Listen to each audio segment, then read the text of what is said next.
All right, and we're live. Welcome everyone. Thank you very much again for being here. It means a lot. All of you. Should remember, and members and students, it really means a lot for us. It's a new experiment. There are thousands of complications, our inexperience. First, all these small remote issues we have with Hangouts and all that. The good thing is we see that every day it's getting easier to do these kind of things. So big thank you to you all. I know maybe it's hard to schedule these, and for you guys to be here, it's awesome. A special thanks to the jury members. They are all experts in their field. It's a great pleasure and an honor for us to have them. I'm going to present them. I have Matt on my right. I don't know, Matt, do you want to introduce yourself, or do you want me to do it? I can do it. I'm from Australia. I've been doing web development for about 15 years, mainly focused in .NET for the first maybe 10 years of my life, and then and lately in JavaScript and Node. I'm currently working for a New York-based firm developing startups, developing MVPs for startups. So working with San Diego. Yeah. Thank you. Juan? Yes, sure. My name is Juan Salas. I'm the co-founder and director of a product builder based in Argentina. And well, I've been developing applications for 10 years now. I'm currently working on mostly on Node and mobile applications. Thank you. Nacho?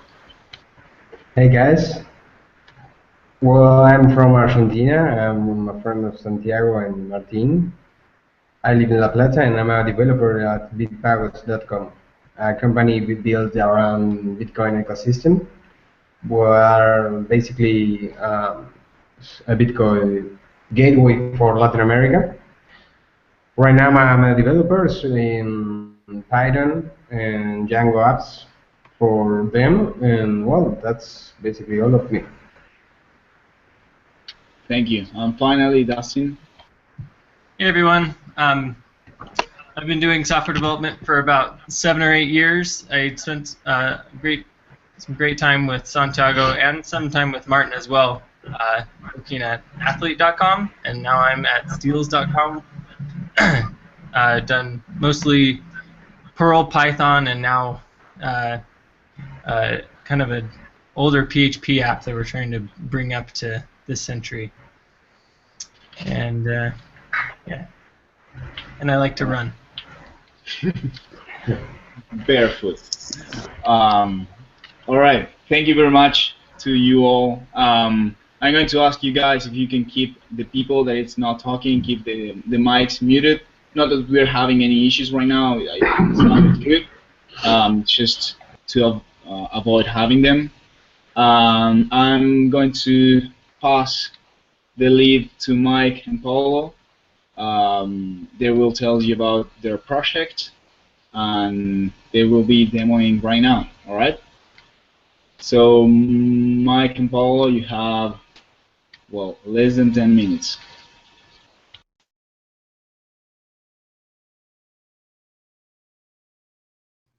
Hi everybody, my name is Mike. Our application is called Glocal, and I developed it myself, Paolo, and our colleague Brendan, who may be joining us a little bit later. I'm going to share my screen so I can walk you through a demo of the application. So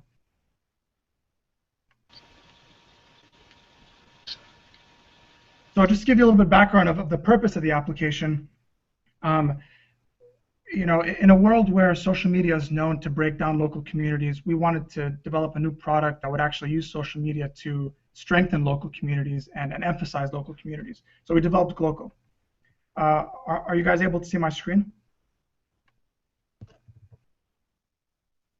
Yes. Okay. So first, I'll start off with just a quick demo of how it works, and then maybe talk about some of the issues that we've encountered and some kind of open items that we still need to work on to have a functioning application to actually be distributed commercially. So here's the front end. The front end was developed using just a standard Bootstrap, HTML, CSS, JavaScript. Now, what this application lets you do is it lets the user put in an address and select a radius around that address. And then local queries social media sites to return local social media activity. So for example, let's put in the White House in Washington, D.C. as an example address. This is a standard HTML form. User can input the address, city, state, or country. Now this works with really, I've tested several countries and it's worked. You can do anything from Argentina, US, Yemen, Iraq, Afghanistan, China, and they all seem to work. So I think that's very interesting. I've actually recently used it to query, like when the civil war in Yemen started, I was querying Sana'a, Yemen, to see what the locals are saying on Twitter about the conflict there. So there's a lot of interesting uses. Okay, so the fourth field that the user can input is the radius. Now the radius can be really any number you want, from as little as 0.001 to as high as you want. So let's do 1 mile around the White House. Now some of the issues we have actually encountered are rate limits imposed by a lot of these social media APIs, licensing fees that some of the social media APIs want us to pay to use their service, and a lot of data validation, error and exception handling. Especially there's kind of different formats for addresses that users can input, and if it's not recognized by Google Maps, then it'll give you some trouble. Okay, so this is the results page. And we've got a Google Maps banner on top, so you can confirm that the address was recognized. And the 4 social media categories that we've incorporated are Twitter, Instagram, Foursquare, and what we're calling events, which is a group of different event tracking websites, that kind of track concerts, academic talks around town. And we'll take a look at some of the results. So let's start off with Twitter. So there are two categories of results that Glocal returns in respect of Twitter. One is topics that are trending in that geographic location. So here are 4 top trending topics. The second is recent tweets. Now these aren't in any these aren't in any particular order, but they're the most recent tweets from within that location. So you got the username, the tweet, and any shared media. Now we've got a navigation bar to help the user scroll from one social media to another. The next is Instagram. So these are pictures that were posted. So you can see the White House, you see the Washington D.C. cherry blossoms, the Lincoln Memorial. Next is Foursquare. So these are the most popular venues in that area. So there are 10 people checked into Laughing Man Tavern. It's a popular area right now. And the second category of returns here is places that might not be popular at the moment, but have been popular. This is also one of the kind of improvements you have to make to the service, where it's not just a blank table. We'll actually tell you no locations at the moment, or something like that. And finally is local events. So here we have concerts, academic talks, church events, and then a link to the event page. Now, may I just give you kind of a quick highlights of some of the challenges that we encountered. One is familiarizing ourselves with all of the Python libraries that allow you to access the social media APIs in a more, a more efficient or faster way, let's say. Second is converting all of the data that we get from the social media sites into a consistent, format. For example, you'll notice here under the start date and time, the format for the date time is the same. Now, this is not the format that Eventbrite will return the date time or or Last.fm. It's returned in every site returns the date time in a different format. So I have to use the Python datetime module to convert them all to the same format. And some of the social media sites return their results in JSON format. Some return something like just a list or a list of dictionaries, and some depending on how many results there are, it'll return them in a different format. So you have to kind of build in all this flexibility in order to kind of convert the objects that are returned from social media APIs into a usable format that you can actually display. Some of the other functionality that we need to work on is kind of improving the layout to make it a little bit more user-friendly. So now it's kind of less like a laundry list of items. We'd like to make this a little bit prettier.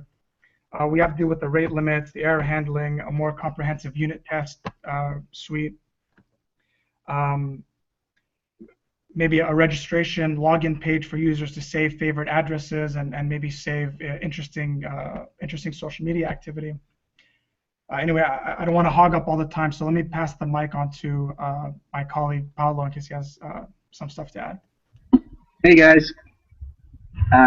So as far as the Mike did a lot of the front end work. Brendan did a lot of the testing and the basically setting the project up. It was, for me, I did a lot of the stress testing. I got to play a lot with the app as it was working, as it was not working, and then you start, trying to understand why. To me, it was great to work on, a finished product and, have something to share, have something to, show people. But more than that, I was really, really interested in learning more about Git, actually learning how people actually do work, and this was it. I had a lot of issues getting my machine up and ready. I used Windows, and it was really it had a lot of issues trying to get. Mike even joked that I have bad luck with these things, but again, it was all part of a great learning experience. We got to write our functions that we started learning in class here. Basically, we did everything. We put in practice everything we did in class. To me, it was awesome. We first wrote the first function that using Twitter, and then after a while we had a few functions, and then we put them all in a class. And then being able to display that using Flask, doing exactly what we did in class. So to Santi and Martin's credit, that was really, really good. Again, refactoring the code, reading someone else's code, for me, it was also interesting. There are many, many ways to solve the same problem. So it was an amazing experience. We even had our first user. My girlfriend's sister was moving to Phoenix, and she used it. I said, hey, if you're moving, you should check, you should use this. And I didn't tell her we did it or that I had anything to do with it. So I just sat behind her and watched her actually stress test the app, which is great too, because we always use it this certain way and we know how not to break it. Other people just don't. They go and it's almost like the first thing they do is break it. It's like, oh, that's interesting. I had and one of the cool things about our app is that you can change the radius. What's up, Santi? Sorry to interrupt you. We are done. We are no problem. 10 minutes. I don't want to give the short members longer than I promised. No problem. Thank you, Mike and Paulo. Impressive work. Amazing, impressive work. I will pass now the lead to the people at the jury. All your guys. Just, I want to say something just to put some context on this. A couple of weeks ago, and maybe 1 month ago, we were teaching them how to install Flask, and now they ended up with something like this. I'm really impressed about that. Congratulations, guys. Thank you. We really couldn't have done it without your guys' guidance and without the course. I mean, I've only been programming for maybe 2.5 or 3 months, so this is very new to me. So thank you. Do members of the jury have any questions? Yeah. I shared the link on the group chat bar, so please feel free to put in your addresses around the world and see what your neighbors are doing. Put in a very, very small radius so people in your building are doing. That's the creepy version. So you'd be surprised what people put on Twitter and Instagram. I don't think they realize oh my God. how public it is. So I guess my first question is, how did the unit testing go, especially with so much of the application being integration with external services? That can be one of the most challenging things to test. What parts were you able to test, and what did you maybe choose to skip, or if anything? Or well, actually, one of the weaknesses of the product at the moment is the unit testing. That's something that we definitely have to put a lot more work into. There's really 3 basic tests that we're running, and we run 2 of them for basically every one of the social media APIs. The first test is we have a hard-coded address and hard-coded latitude, longitude numbers, and we just make sure that, so one of the tests is plug in this address into the Google Maps API and confirming that the correct latitude, longitude numbers are being returned. Now, what we should do is put in many more addresses and many more latitude, longitude numbers to make sure that kind of that it works outside of the U.S. as well, and in more kind of obscure locations. The second type of unit test we do is that we query the social media site, and we test that an object is returned, and that the length of the object is greater than 1. Now the address that we're testing is an address there's always social media activity there. It's it's a densely populated city, so we know that something always needs to be returned. So it works for that address, but this testing doesn't work if you're put in an obscure location and nothing is returned. So that's been one of the challenges. We got to figure out better ways to come up with unit testing, and really what we're doing right now is kind of just putting in a hard-coded address and testing that. And what we could do is maybe put in several other hard-coded addresses, but there's got to be a more dynamic and flexible way to do it, and that's one of the projects moving forward. You may also find that maybe I'm getting too specific here, but hitting a remote API, especially in a loop with a bunch of addresses, will be slow, and you might run into rate limits when running unit tests. Unit tests have to be extremely fast and something you run over and over and over and over and over. So I applaud you for writing those tests. They're not bad, but they're integration tests, and it'd be good to keep them separate from unit tests. That being said, given where you guys are at, I was very impressed, and it's good that you did some tests. Thank you. I appreciate the feedback. Thank you.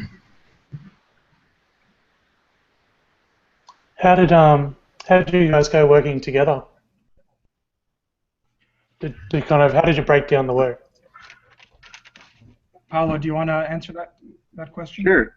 I actually had we made sure we communicated a lot. I think that was the main thing. Mike started writing a function that worked. I looked at a different function. We were just always either texting or through Slack, what we use in our motor. We're just trying to delegate things as they came, and seeing, if just basically allocating things and delegating as they came. Also, Brendan did a lot of the work by himself. He set the framework of the project, and by having that foundation, it was simple to just keep plugging away with it. Yeah, I just add one more thing, is that we all had to learn to use GitHub and just the Git structure, and none of us was familiar with that. So we had to use GitHub. We had to learn how to use separate branches, and to push branches and have the other member of the group review our changes before merging with the master. We did have a little bit of difficulty starting out, but that's I think that was very helpful to use. Cool. Would you prefer to have worked on a project by yourself, or did you enjoy the group kind of task?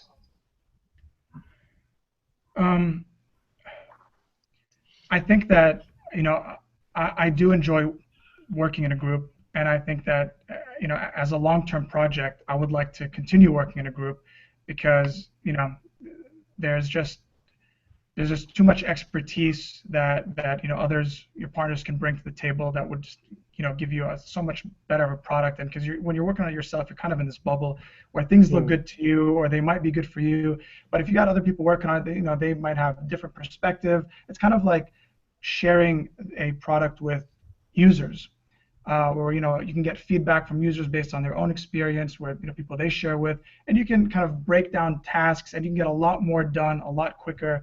But I think one of the keys, and this is something that really applies to any group project that you work on, is that there's got to be a kind of a very transparent level of commitment from all the members of the group in order to have kind of a cohesive, well-functioning group. And I think that you might encounter that at a company where, kind of tasks aren't very specifically delegated. There's not, things can kind of break down very quickly unless there's a ton of transparency, communication, and expectations are set, and everybody is working hard to meet those expectations.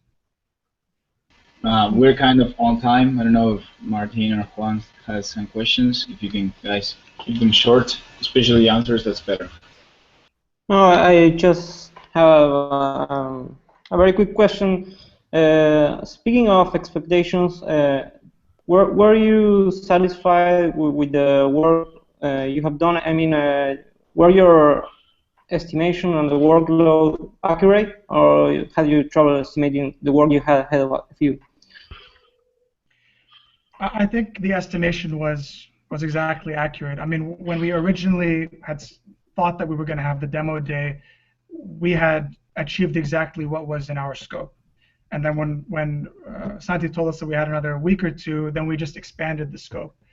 So I think I was actually surprised by how well we estimated. Now I'll tell you, the one, if I could go back, I would have spent a lot more time with the unit tests rather than adding functionality.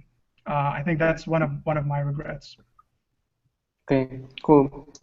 So just a quick comment. I heard on the last part of your pitch that you had tested the application with real users. First of all, I congratulate you on the app, because it's really impressive the work you have put on it, given the short amount of time that you have been developing applications. But it's really interesting that you tested on real users.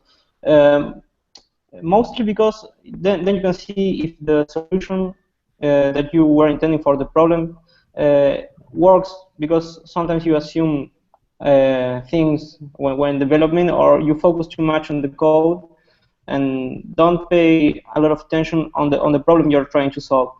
Having said that, I wondered, why didn't you perhaps order the tweets and Instagram images by distance, or try some sort of aggregation instead of just listing them in the page? Maybe from mixing the data, you can get some interesting results, or different perspective from what you can see on the Twitter feeds or on Instagram.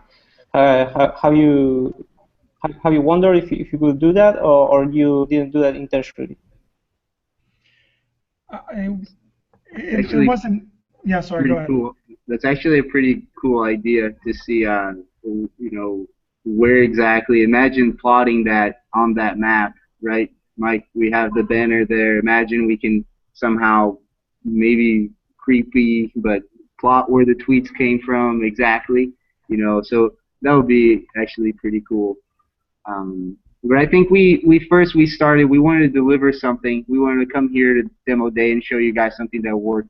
I think that was our main number one goal. Mike, Brendan, and I did a lot of testing, a lot of manual testing to make sure everything worked. But and I think it just kind of grew, and now we're at the point that it looks nice.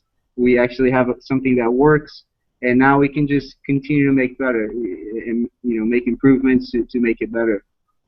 Definitely. Guys, you did a great job. I congratulate you on the results and hope you keep improving your skills and you will do just fine. So congrats. Thank you. Thanks. And yep. Thank Hey you. guys. Hi. Well, I think I will be the last. I'm Ignacio. Well, Nice to meet you. first of all, congratulations on the progress you made. I think it's amazing what you have done in such a small time. About the test, that's something that Dustin said previously is very important because one of the few things that you have to have in mind is that the first things that you need to read on someone else's code is their test. You know, that is going to be very good for you and then for the product. So for yourself, for example, you don't have to explain all the things that your API is being made in the background or things like that. You just need to have very good tests and don't focus on a big number of tests. And think about the quality of those instead of the amount of tests that you get. All right. So that's one thing about the code that is very important. Well, about the scope of, I don't know if you presented the document or Santi or something, but there is a document on Google Docs that is called. Yeah, I sent it today. Yeah, that's from them. I mean. Yeah, logo. Okay, great. Yeah, the document itself, it talk about a few things that you have presented to us today, but I don't see there any mention about the two last services, about the events and Foursquare data. I don't know if you add these kind of services at the end or it is missing on the document. We added these after Santi told us that we had another week or two before the demo day. Oh, those services you added? Yeah, that's expanded functionality because we had more time than we originally expected when we came up with the scope. Okay, great. Well, keep in mind that with the same strategy that you have mentioned earlier, you could just base on Twitter, and the other one I think is Instagram, and build a better product only on those two services instead of adding the other two. But again, the product is awesome, and congratulations, guys. So yeah.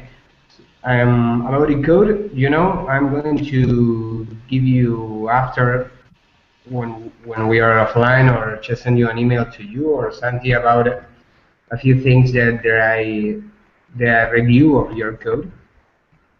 I would love that. We would love that. Yeah. That would be awesome. Yeah, Okay. and actually, and if you have some advice about unit testing, Anything. Yeah, and Okay. you too, Dustin, if you have any ideas for unit testing, we would love to hear them. Okay, great. Well,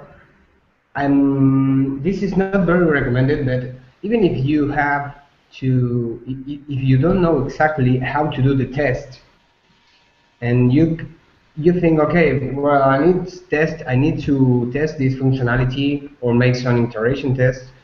It is very important that you write those tests, even if they didn't work or they just pass, you know?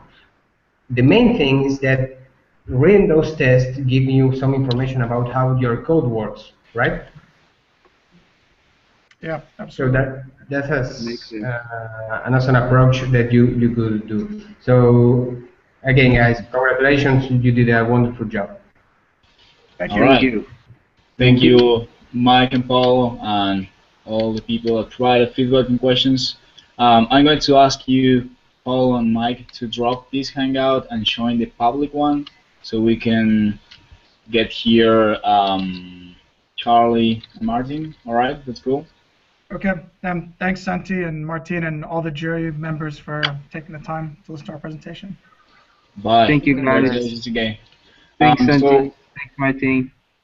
while Alan is working on his presentation, preparing it. Um, I want to stress that point that Martin said.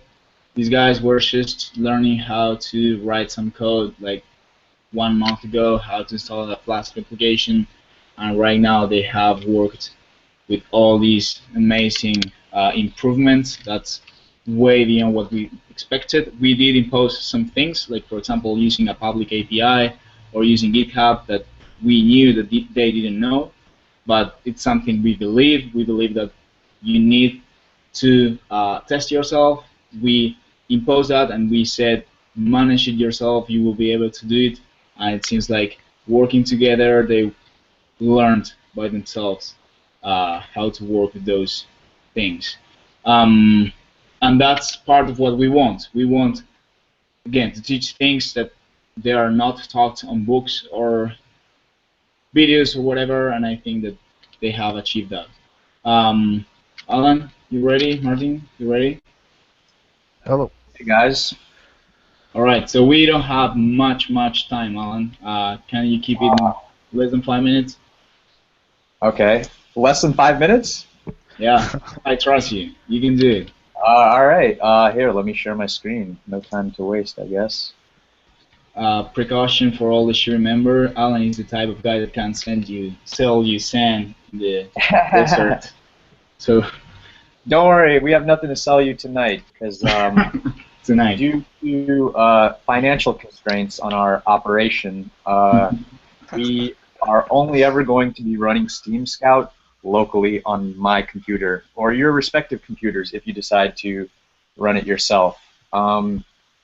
So let me just take you guys quickly through how this works. Can you guys all see my screen? Yeah. Okay, yep. Cool. Yep. All right.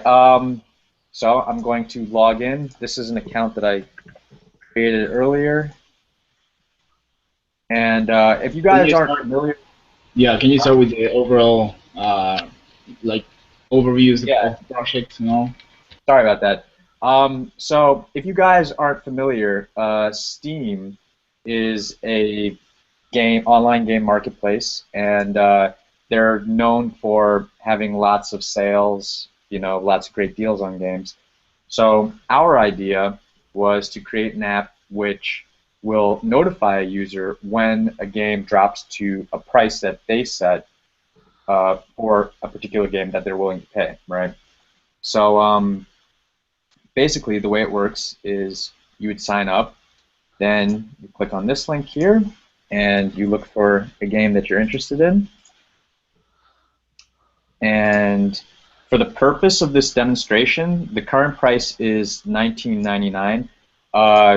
The alert event triggering the email to be sent out doesn't happen unless the price that you set is above what the current price is. So for the sake of the demonstration, I'm going to set it to $21. All right. And this, when you set a preference, it just redirects you to this preferences page, right? And you can have as many games as you want in your preferences page. And each one can be set to whatever price that you want. So I'm willing to pay $25 for Call of Duty. And what will happen is right now I have Celery set up to send out alerts every 5 minutes. So we have about 2 minutes until the email gets sent.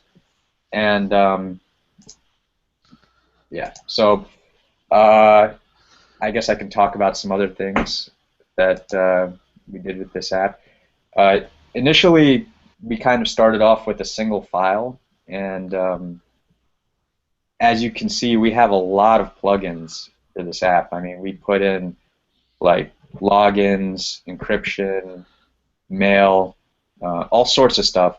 So for us, it was a real kind of process going through first having like this kind of basic structure and then having to kind of restructure the app as it got just pretty gigantic and unwieldy.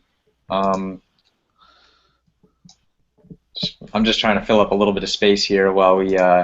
What about technology, the technology you have used, and also the scope and problems you have faced and teamwork? Yeah, one of the big issues that we had was switching over from SQLite to Postgres because Heroku doesn't have support for SQLite, apparently. It took a little while. A lot of stuff, I think, at least this was my impression, like a lot of stuff that we got stuck on, it always kind of turned out to be a simple solution or a simple fix. It was just kind of finding that solution that was difficult, you know? And I think that one of the important skills that I picked up was being able to kind of look through documentation, take what I need from documentation, and then apply it to whatever it is that I'm working on, you know? And I think towards the end I got much more adept at this process because I would just be like kind of working out of the docs. Like for instance with Celery, you know, I spent like a whole day trying to get it set up. I found the docs to be very kind of not very approachable for somebody who's never worked with any of this stuff before. Like they didn't exactly make it very clear that we need to kind of run a Redis server simultaneously and stuff like that. I didn't even know what Redis was. But you know, I just kept hammering at it, and then I eventually it went through. By the way, it looks like that email has been sent. So as you can see here, I have an email from Steam Scout, and it lets us know that the games that I selected are on sale for less than whatever the price that I selected was. So one thing that we built in, because we don't want users, our imaginary users, to be spammed with like hundreds of emails for a game that's been gone on sale. Once you get an email for a game, then you will receive no more notifications for that game unless you change your preferences. So I could say, you know, update. One little thing, we show whatever the price is that you set previously when you've already set a price for a game. So now if I set the game to, you know, 1989, now there won't be any email sent out for this one because this is below what the current price is. But yeah, now this game is eligible to have a new alert message sent out if the price ever reaches this point. This one will not. I don't know if Martin or Charlie wants to talk about anything in particular. 1 minute, guys. Wait, what's that? Oh, I was just saying, you guys wanted to... left. So we're going to be pretty honest about this straight up front. Our unit tests are pretty lacking right now. Coming from a background of no background, we had to get user authentications fixed, you know, password hashing, Celery up and running, database using SQL Alchemy. All that stuff was very new to us. So getting that all together has cost us some time in developing tests. Right now we have a basic test framework using Flask testing, and that basically just tests to see if all the pages are up and running. They're nice and quick, but at the same time they're not very extensive. in covering all the different functionalities. If I had a choice, or if we had more time, we would be testing, user logins, user signups, seeing if we could update a game, all that stuff. But I think that was one of our main weaknesses, and things that we could possibly improve on in the future. Awesome, thanks. Yeah, our tests are just embarrassing. So once I heard you guys asking all those questions about testing, I was like, oh my god, we should have built an app, a testing app, instead of anything else. All right, thank you all very much. I don't know, I'm going to pass the lead to jury members for questions. Whatever you guys want to say. Yeah, I want to say that I'm really impressed about the usage rate.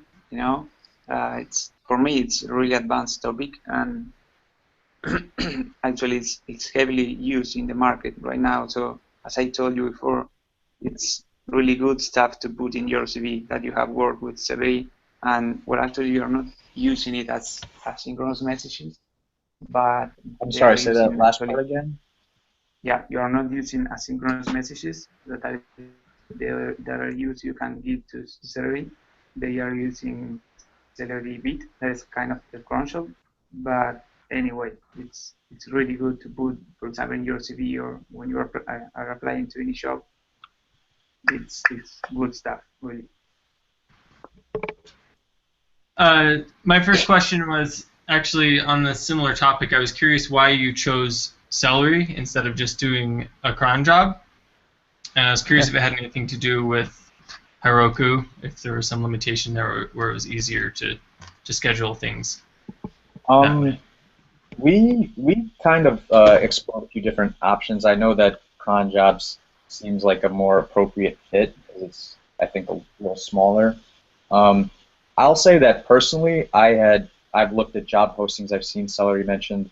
When I saw that Celery could be used, not necessarily the best tool for the project, but I was just feeling a little bit ambitious, and I was like, yeah, let's use Celery. Let's try to see if we can get that working. So I just kind of wanted to see if I could do it, and yeah, I frankly, I just love like looking at the little Celery thing in my terminal, and just watching the task queue kind of process, whatever it's. But yeah, it probably could have been easier to use something else. Cool.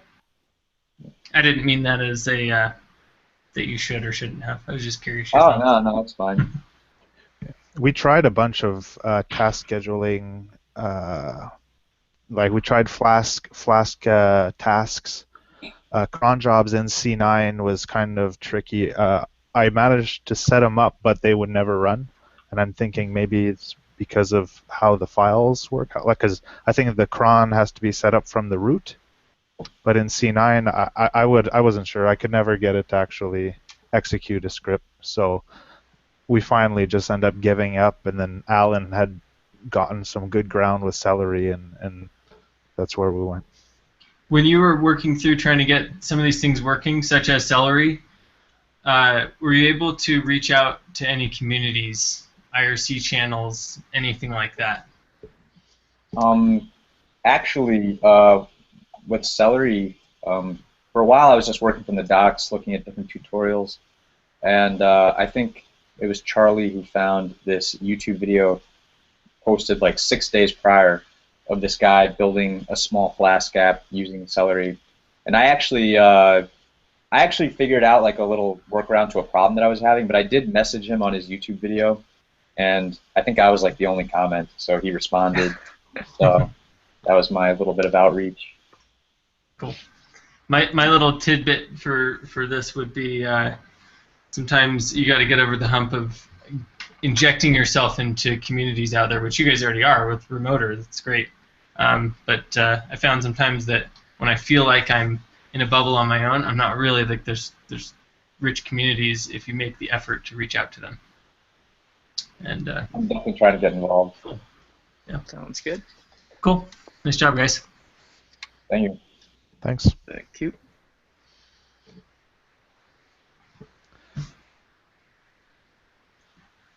Anybody else? I think Matt was before Dasin. Well, Matt? Huh? Wait, what? What's that? I'm sorry. I was going to ask, do you have plans to do anything with it? It seems like a good idea. So Oh, what's next? so the plans right now, because the problem is that we're using Okay, so another limitation is we're using Gmail as the main mail server, and Gmail is not fit to send out bulk emails. So if we did want a larger user base, we would have to use a mail provider like MailChimp or something, and then have them set up the whole email system because that's our main source of alerts. We could also use Twilio for text messaging if that's ever an option.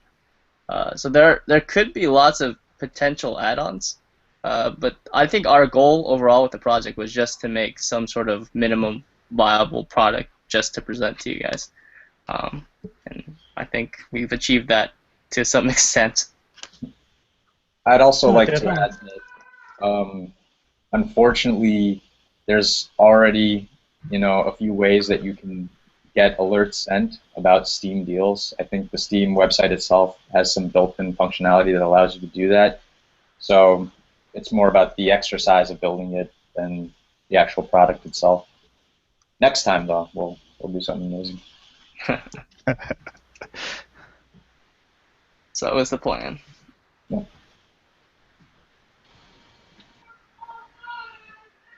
there any other questions? I hope that you guys are speechless because you guys love it. Come on, hammer these guys. Santiago knows that I'm kind of I talk a lot. I'm just trying to let other people talk. Yes. But if you guys don't talk soon, I love to hear myself talk. Okay, so it's my turn now. Go for it. Nice. Well, first of all, like I said previously to the other group, awesome work.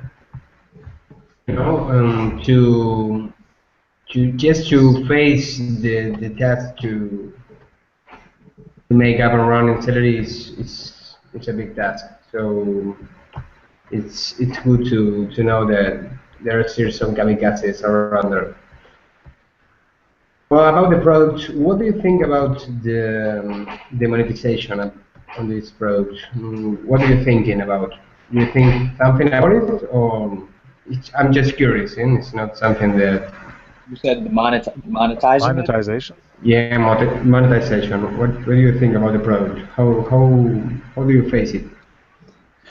Well, yeah, it's funny. We had this conversation yesterday where we were kind of throwing ideas, like hypothetically, how we can make money with this, and then I think a couple ideas we had was, all right, well, if we had a bunch of users and we had their price preferences, well, all of a sudden we can use that information to tell, people who sell games how much the users are willing to pay for their games, so they can find those sweet spots in their sales prices where they could kind of maximize the volume of sales, just finding that sweet spot. That was one of the ideas we had. Also, since we're sending out emails, it's kind of like building a little mailing list, we could package advertisements in those emails, stuff like that. Right. No, it's okay. It's good that you really think on it because it's something that is very important building a product, and you build a very good product, by the way. So about the test, the same thing that I tell to the other group, and it's not very important that the test is working, right? But it's very important that even if it exists, that's an incredible amount of work now. So that will help you and help other people to read the code, right? So keep that in mind. Got it. Got it. All right, that's all for me, guys. Great product, by the way. Thank you. Thank you. One question. Yeah. Sorry, guys. Just broke up a while ago, so I missed a bit. But I just want to say, first of all, that I really like the solution you applied at hand. You did a really nice job. I'm honestly impressed with with both projects, I'm sincerely impressed. The thing I want to emphasize is a minimum viable product may have lesser features than a full product or more advanced product, but by any means is an incomplete product in the sense that it has to work perfectly. So I mentioned this because trying on the deployed version in Heroku just minutes before the demo, I saw some 404 errors on the games or when you choose a game, so I couldn't test it further. But just to emphasize that when you are working on production apps, deadlines are very important, and if you're running short of time, you must get creative or work really hard to meet them. In this case, it's understandable. You have a lot of work to do, but when you're working on a real client or a real project, yeah, it's something that you have to get in mind. You need to be very aware of your time tracking. Other than that, from what I could see, it's a really good product, and I like the conception of the idea that you developed. It's really nice. So congrats, guys. Thank you. Thank you. Thanks. What was the 404 page you got, just out of curiosity? That is interesting. Yes, when you are on the, I don't know if you deployed another version, but when I register and then I had to look up a game. So, for example, I went with Resident Evil, and I get like a Resident Evil 5 Biohazard. So when I click on any game on the result page, I get 404 page not found. You said any? So, Biohazard 5 yes, definitely does. It's any game on this result page. Let me try with another game. So I see. I will try with one of the games you One last question, guys. Sorry to interrupt you. But about the idea, how do you come up with the idea? Oh, sorry, Han. I thought that you finished. Sorry. No, it's okay. Just I got a token missing, so the session with the API has expired maybe. So, but just real quick on a bunch of searches in the production app here on Steam Scout herokuapp.com and see if there are any errors on the search results. I'll mention that where we're actually getting the list of games from, it's a list. It's not packaged with the normal Steam API. We just found this page with a bunch of JSON data, and we figured out kind of the relationship between the app ID numbers and being able to plug them in to this URL to get all this game info per game.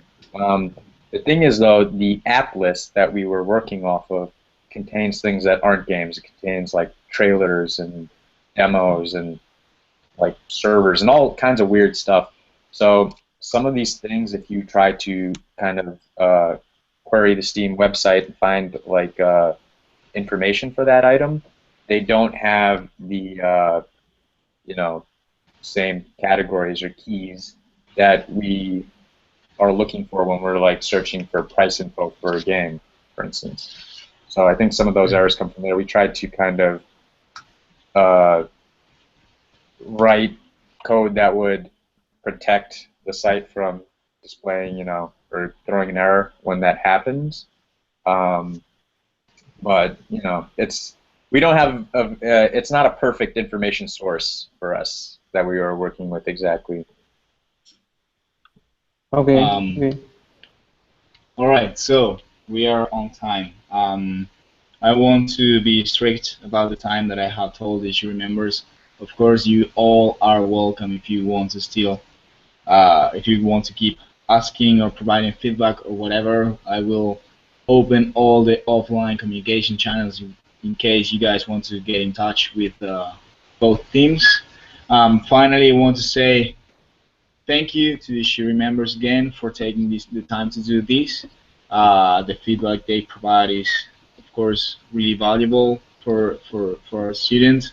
And I want to stress one fact that Alan mentioned when he said that all that time that he spent working on through the documentation, how he learned to go through the important stuff on it. That's something we don't teach, and that's something I think you will not learn by reading anything.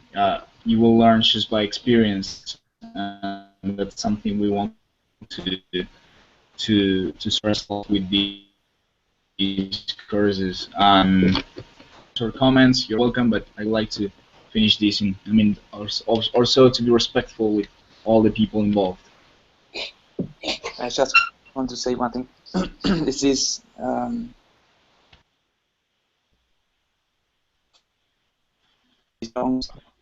You got off, Martin.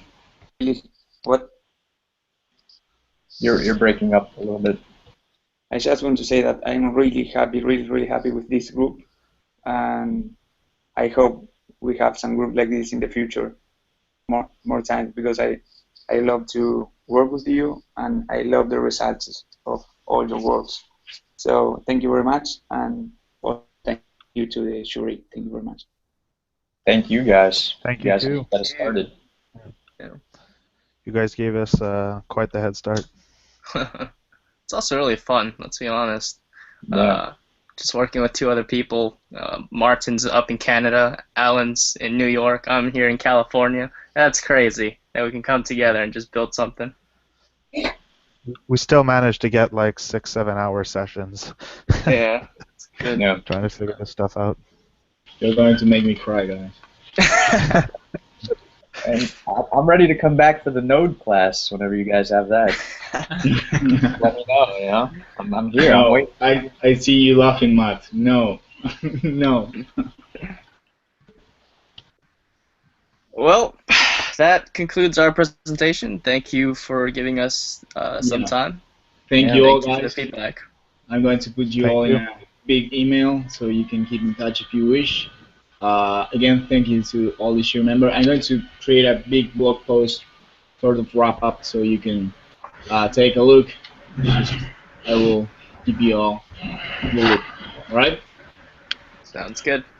Thank you all again. See you guys. Thank you very much. Keep going. Bye. Bye, Bye. guys. Congrats. See ya. Bye. Pleasure. See you later. See you guys. Thank you very much. Bye.